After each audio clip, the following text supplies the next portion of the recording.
खायला तर परत घरी आलो, लेकरांना थोडंसं काही खायला दिलं.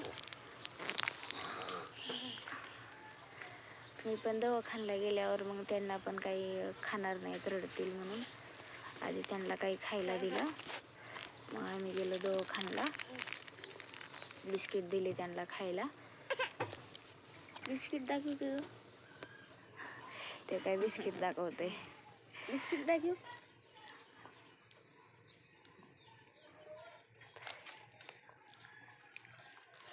मग आम्ही दवाखान्याला गेलो, मला ॲडमिट केलं, स्लाईन वगैरे लावलं, मग औषध इंजेक्शन सलाईन लावलं. मला खूप ताप होता आणि डोक्याला त्यांनी थंड पाण्याची पट्टी दिली मला.